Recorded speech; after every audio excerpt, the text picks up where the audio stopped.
ఇక గాంధీ భవన్ కి మాజీ ఎమ్మెల్సీ కొండా మురళి వెళ్లారు. క్రమశిక్షణ కమిటీ ముందు హాజరయ్యారు, వివరణ ఇచ్చారు. నివేదికలో అనేక విషయాల్ని ప్రస్తావించారు. ప్రధానంగా కడియం శ్రీహరి కాంగ్రెస్ లోకి ఎంట్రీ ఇచ్చినప్పటి నుంచే కొంత వివాదాలు సృష్టిస్తున్నారని, వివాదాలు పెరిగాయని, అలాగే తన భార్యపై కూడా కక్షపూరితంగా వ్యవహరిస్తూ కూడా కొంత వివాదాలు సృష్టిస్తున్నారని చెప్పి ఈ సందర్భంగా మాట్లాడారు. ఏంటి వివరాలు సిద్ధార్థ్ అడిగి తెలుసుకుందాం. సిద్ధార్థ,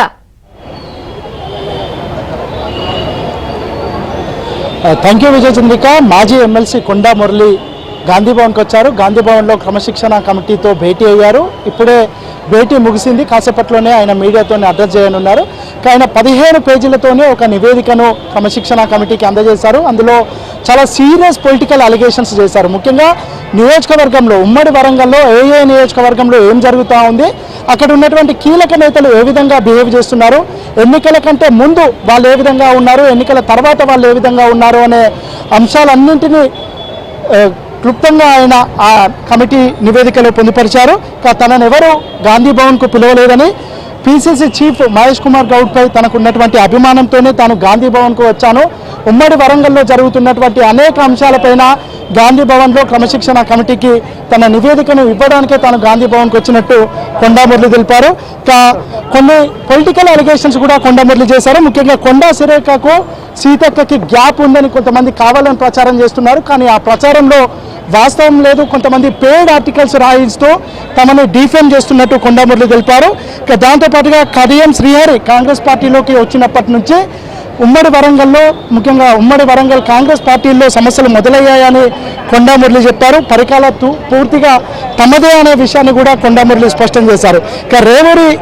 రేవూరికి నిస్వార్థంగా సహాయం చేశామని, కానీ ఆయన ఇప్పుడు తమపైనే గూడు పుట్టాని రాజకీయాలు చేస్తున్నారనే విషయాన్ని కూడా కొండా మురళి తెలిపారు. తమ మద్దతు ఇవ్వడం వల్లనే రేవూరి గెలిచాడనే విషయాన్ని కూడా చెప్పారు. ఇక నాయని రాజేందర్ రెడ్డి ప్రస్తుతం ఆయన డీసీసీ అధ్యక్షుడిగా ఉన్నాడు. ఆయనపై కూడా కొన్ని అలిగేషన్స్ చేశారు.